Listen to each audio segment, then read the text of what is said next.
سے معافی طلب کریں، اس لیے کہ اگر چند لوگ بھی اللہ کی بارگاہ میں امت کے لیے مغفرت کی دعا کرتا ہے تو پھر اللہ لوگوں کے گناہ نہیں دیکھتا، چند لوگوں کے آنسوؤں کے صدقے اللہ سب پر رحم کر دیتا ہے۔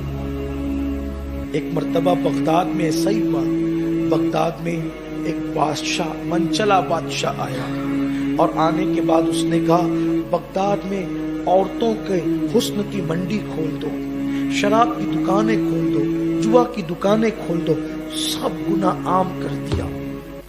ایک صاحب کپڑے لتے بھر کے کندھے پہ بوریا بستر ڈال کے جانے لگے۔ ایک اللہ کے ولی نے اس سے کہا کہاں جا رہے ہو؟ کہا کہ اب بغداد ہلاک ہو جائے گا، تباہ ہو جائے گا، برباد ہو جائے گا، اس لیے میں پہلے ہی چھوڑ کے جا رہا ہوں۔ کہاں جا رہے ہو؟ فلاں جگہ پہ۔ ارے سن، بغداد کیوں ہلاک ہوگا؟ کہا دیکھتے نہیں فاحشہ عورتیں بغداد میں لے آئی گئی، اڈے کھول دیے گئے زنا کے، شراب کی دکانیں کھول دی گئی، یہ کھل گیا وہ کھل گیا، اب قوم گناہ کی طرف جا رہی ہے، اس لیے یہ ہلاک ہو جائے گی۔ انہوں نے کہا ہلاک نہیں ہوگی، بغداد ہلاک نہیں ہوگا، قوم ہلاک نہیں ہوگی۔ کیوں؟ ادھر آ۔ سر پہ چادر ڈالی، اللہ کے ولی نے دیکھا کہ لوگ راتوں کو زنا کے اڈوں کی طرف جا رہے ہیں، لوگ راتوں کو شراب کے اڈوں کی طرف جا رہے ہیں، لوگ راتوں کو جوئے کے اڈے کی طرف جا رہے ہیں، اور ان کی تعداد ہزاروں میں ہے، لیکن بغداد کے چند گھروں میں، خانقاہوں میں، مسجدوں میں چند لوگ بیٹھ کر اپنے لیے اور پوری امت کے لیے مغفرت کی دعا کر رہے ہیں۔ اس بزرگ نے کہا ان پاپیوں کو نہیں دیکھے گا، ان نیکوں کے مغفرت کرنے والوں کی، مغفرت کی دعا کرنے والوں کے صدقے اللہ سب سے عذاب کو روکے رکھے گا۔ جب تک زمین پر استغفار کرنے والے کسی شہر کے اندر موجود ہوتے ہیں، اللہ تعالیٰ ان سے عذاب کو روک دیتا ہے۔ تو بغداد ہلاک نہیں ہوگا، کیونکہ کچھ لوگ ابھی بھی مصلے پہ بیٹھ کر رونے والے موجود ہیں۔ اس لیے میں اپنے جوانوں سے اکثر مقامات پہ جا جا کر کے کہہ رہا ہوں کہ چند جوان ایسے تیار ہو جائیں کہ جو 5 وقت نماز کے ساتھ، حلال کی پابندی کے ساتھ کم از کم روزانہ اٹھ کے 2 رکعت پڑھیں اور اپنے لیے اور پوری امت کی مغفرت کے لیے دعا کریں۔ اللہ تعالیٰ کسی نہ کسی کی آنسوؤں کو تو قبول ضرور کرے گا، اور میرا یقین ہے جن آنسوؤں کو وہ قبول کرنا چاہتا ہے انہی کو گرنے کی اجازت بھی عطا کرتا ہے، ورنہ اتنی آسانی سے آنسو گرتے نہیں ہیں۔ تو بچا بچا کے نہ رکھ اسے، تیرا آئینہ ہے وہ آئینہ کہ شکستہ ہو تو عزیز تر ہے نگاہ آئینہ ساز میں، اور موٹی بنا کے شان کریمی نے چن لیے قطرے جو تھے میرے عرق انفعال کے۔ روحانی طاقتیں اور لوگوں کی تدبیریں دونوں ساتھ ساتھ کام کرتی ہے۔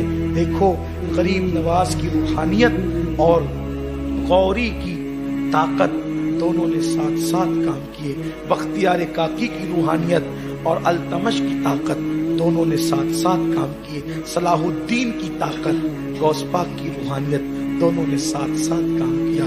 ہر دور میں تدبیر اور تقدیر دونوں ساتھ ساتھ کام کرتی ہے، جسمانیت اور روحانیت دونوں ساتھ ساتھ کام کرتی ہے۔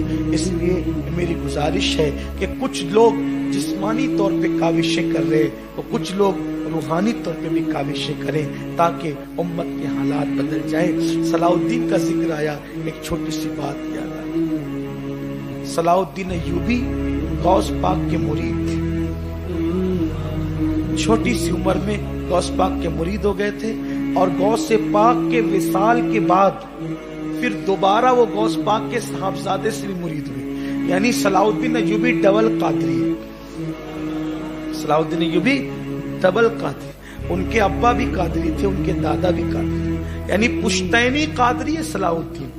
اور اس خوش نصیب کا نام ہے، اس کے دادا بھی غوث پاک کے مرید ہے، اس کے ابا بھی غوث پاک کے مرید ہے، وہ خود بھی غوث پاک کے۔ لیکن جب بیٹھے تھے صلاح الدین ایوبی غوث پاک کے پاس مرید ہونے کے لیے، تو میرے مرشد غوث پاک نے ان کی گردن پہ ہاتھ رکھ کے دعا دی تھی. کسی کو سر پہ ہاتھ رکھ کے دیتے تھے, کسی کو پیٹھ پہ, اور صلاح الدین کی گردن پہ ہاتھ رکھ کے, گردن پہ ہاتھ رکھ کے صلاح الدین نے بیت المقدس فتح کی. بہت خطرے سے گزرے صلاح الدین, بہت خطرے. صلاح الدین کو قتل کرنے کے لیے بڑے بڑے شہر انعام میں دینے کے وعدے کیے گئے. اس کو قتل کرو, اس کو قتل کرو. سب قتل ہوئے, صلاح الدین قتل ہوئے. صلاح الدین آخری وقت بستر پہ لیٹے تھے. کسی نے کہا صلاح الدین ایک بات سچی سچی بتانا. کیا؟ کہ تم اتنے خطرے میں گھرے تھے لیکن تم شہید نہیں ہوئے, تمہاری گردن پہ تلوار نہیں چلی. صلاح الدین نے کہا کیسے چل سکتی تھی جس گردن پہ میرے پیر غوث پاک نے ہاتھ رکھا,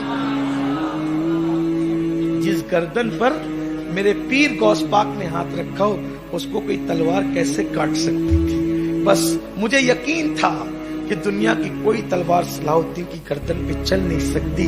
ارے جس گردن پہ میرے مرشد غوث پاک کا ہاتھ ہو اس گردن پہ کسی کی تلوار کیسے چل سکتی. اب مجھے یقین تھا, اور اللہ تعالیٰ حالانکہ وہ مرادیں بھی تھی کہ شہید ہوتا, لیکن غوث پاک کے ہاتھوں کی برکت نے گردن کو سلامت رکھا. تو میرے آقا صلی اللہ علیہ وسلم کے دیوانوں, ہر جسم کے پیچھے روحانیت کام کرتی ہے.